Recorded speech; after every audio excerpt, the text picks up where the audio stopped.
جن حضرات پر زکوٰۃ لینا حرام ہے، یعنی بنو ہاشم، جن کو زکوٰۃ لینے سے منع کیا گیا کہ ان کے اوپر زکوٰۃ نہیں لگے گی، تو ایک قول کے مطابق اہل بیت ان افراد کو کہا جاتا ہے۔ یعنی حضرت عبد المطلب کی اولاد میں سے حضرت علی، حضرت عباس، حضرت جعفر، حضرت عقیل اور حضرت حارث، ان کی جو اولادیں ہیں ان کے اوپر زکوٰۃ نہیں لگتی، اور انہی کے بارے میں ایک قول یہ ہے کہ ان کو اہل بیت کہا جاتا ہے۔ جیسا کہ ایک حدیث پاک میں نبی پاک صلی اللہ تعالیٰ علیہ وآلہ وسلم نے یہ ارشاد فرمایا کہ ہم آل محمد یہ زکوٰۃ نہیں کھاتے، ہم صدقہ نہیں کھاتے۔ تو اس سے استدلال کرتے ہوئے بعض علماء نے فرمایا کہ یہ حضرات سب کے سب اہل بیت کے اندر ہیں، جبکہ بعض علماء کے مطابق ایک حدیث مبارکہ میں یہ ارشاد ہوا کہ آل محمد کل تقی، کہ ہر متقی مسلمان یہ آل محمد ہے۔ لیکن صحیح اور درست بات یہ ہے کہ نبی پاک صلی اللہ تعالیٰ علیہ وآلہ وسلم کی ازواج مطہرات اور نبی پاک صلی اللہ تعالیٰ علیہ وآلہ وسلم کی اولاد، یہ نبی پاک صلی اللہ تعالیٰ علیہ وسلم کے اہل بیت کہلاتے ہیں، یہ سب کے سب اہل بیت اطہار کے اندر شامل ہیں۔ حدیث مبارکہ میں صحیح بخاری شریف کے اندر جب صحابہ کرام علیہم رضوان نے عرض کی کہ ہم آپ پر درود پاک کیسے پڑھیں، تو نبی پاک صلی اللہ تعالیٰ علیہ وآلہ وسلم نے ان سے یہ ارشاد فرمایا کہ قولوا اللہم صلی علی محمد وعلی ازواجہ وذریتہ۔ جو درود ابراہیمی پورا پڑھنے کا ہے طریقہ کار، اس میں صحیح بخاری شریف کی ایک حدیث کے اندر نبی پاک صلی اللہ تعالیٰ علیہ وآلہ وسلم نے اپنی ازواج پر بھی درود پڑھنے کا اپنی اولاد کے ساتھ حکم ارشاد فرمایا۔ تو اس سے استدلال کرتے ہوئے بعض علماء نے یہ ذکر کیا کہ اس سے بھی ازواج مطہرات کا اہل بیت کے اندر داخل ہونا یہ بالکل واضح طور پر معلوم ہوتا ہے۔ اس کے علاوہ قرآن مجید فرقان حمید کی واضح اور صریح نصوص موجود ہیں کہ نبی پاک صلی اللہ تعالیٰ علیہ وآلہ وسلم کی جتنی بھی ازواج مطہرات ہیں وہ سب کی سب نبی پاک صلی اللہ تعالیٰ علیہ وآلہ وسلم کے اہل بیت کے اندر داخل ہیں۔ مشہور جو آیت مبارکہ ہے سورہ احزاب کی، جس میں اللہ جل شانہ نے یہ ارشاد فرمایا کہ انما یرید اللہ لیذہب عنکم الرجس اہل البیت ویطہرکم تطہیرا۔ اللہ پاک اس بات کا ارادہ فرماتا ہے اے اہل بیت کہ تم سے رجس کو دور ہی رکھے اور تمہیں خوب ستھرا کر دے۔ یعنی اہل بیت اطہار کو اللہ پاک نے گندگی سے دور رکھا اور ہمیشہ کے لیے پاکیزہ بنایا۔ اس آیت کا جو سیاق و سباق ہے آپ پڑھتے چلے جائیں، نبی پاک صلی اللہ تعالیٰ علیہ وآلہ وسلم کی ازواج مطہرات کا اس کا شروع سے تذکرہ چلتا ہوا آ رہا ہے، اور اس کے بعد بھی نبی پاک صلی اللہ علیہ وسلم کی ازواج مطہرات کا اس میں تذکرہ موجود ہے۔ اسی طرح سورہ آل عمران کی آیت نمبر 121 میں جہاں غزوہ بدر کا ذکر اللہ پاک نے فرمایا، نبی پاک صلی اللہ تعالیٰ علیہ وآلہ وسلم جس وقت غزوہ بدر کے لیے تشریف لیتے ہوئے جا رہے تھے تو اس میں الفاظ یہ ہیں وَإِذْ غَدَوْتَ مِنْ أَهْلِكَ تُبَوِّئُ الْمُؤْمِنِينَ مَقَاعِدَ لِلْقِتَالِ وَاللَّهُ سَمِيعٌ عَلِيمٌ، کہ جب آپ صبح اپنے گھر سے، اپنے اہل سے یعنی اہل بیت سے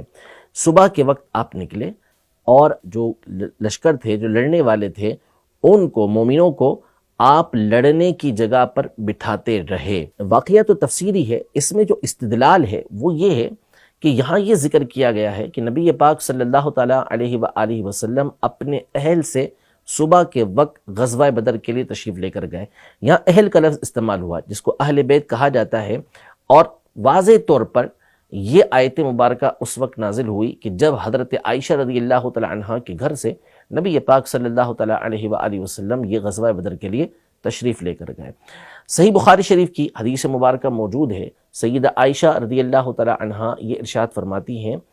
کہ آل محمد 2 مہینے تک جو کی جو روٹی ہوتی تھی وہ بھی سیر ہو کے نہیں کھاتے تھے، اور ایک روایت کے اندر ہے کہ آل محمد ان کے 3 چاند گزر جاتے تھے اور چولہا نہیں جلتا تھا، آگ نہیں جلتی تھی ان کے گھر کے اندر۔ تو یہاں آل محمد کا جو ذکر ہے وہ نبی پاک صلی اللہ تعالیٰ علیہ وآلہ وسلم کی ازواج مطہرات کے لیے ہے، اور یہ عقل سے بھی بات ثابت ہے کہ جو گھر کی خواتین ہوتی ہیں، بیویاں ہوتی ہیں، ظاہر ہے وہ گھر کے افراد ہی ہوتے ہیں، اور اسی طرح جو اولاد ہوتی ہے وہ گھر کے افراد ہی ہوتے ہیں۔ تو یہ وہ حضرات ہیں کہ جن کا اہل بیت سے ہونا بالکل واضح ہے۔ البتہ چند ہستیاں اور ہیں جن کو اعزاز کے طور پر نبی پاک صلی اللہ تعالیٰ علیہ وآلہ وسلم نے اہل بیت اطہار کے اندر شامل فرمایا، جن میں سر فہرست نام سیدنا علی المرتضیٰ کرم اللہ تعالیٰ وجہہ الکریم کا ہے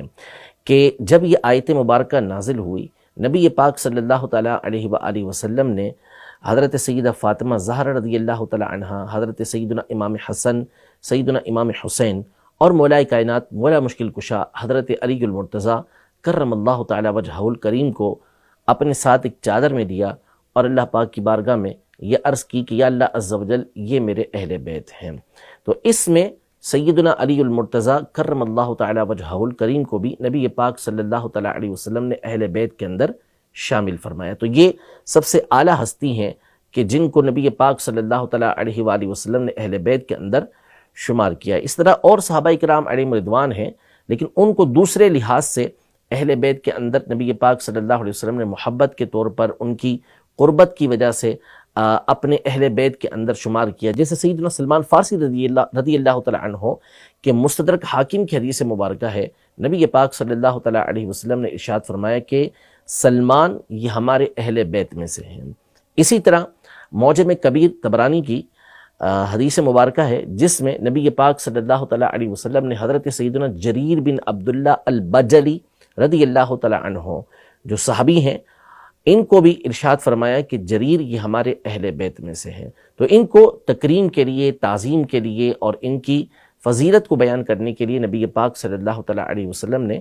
اہل بیت کے اندر یہ شمار کیا، ورنہ حقیقی اعتبار سے ازواج مطہرات اور نبی پاک صلی اللہ تعالیٰ علیہ وآلہ وسلم کی اولاد اور حضرت علی رضی اللہ تعالیٰ عنہ یہ اہل بیت اطہار میں شمار ہوتے ہیں۔ اور اس کے بعد پھر جو امام حسن، امام حسین رضی اللہ تعالیٰ عنہما کے ذریعے سیدہ فاطمہ زہرا رضی اللہ تعالیٰ عنہا کی نسل مبارک چلی، ان ہستیوں کو، اس خاندان کو اہل بیت یہ کہا جاتا ہے، جن کو ہم اپنے عرف کے اندر سادات کرام سید زادے بھی کہتے ہیں۔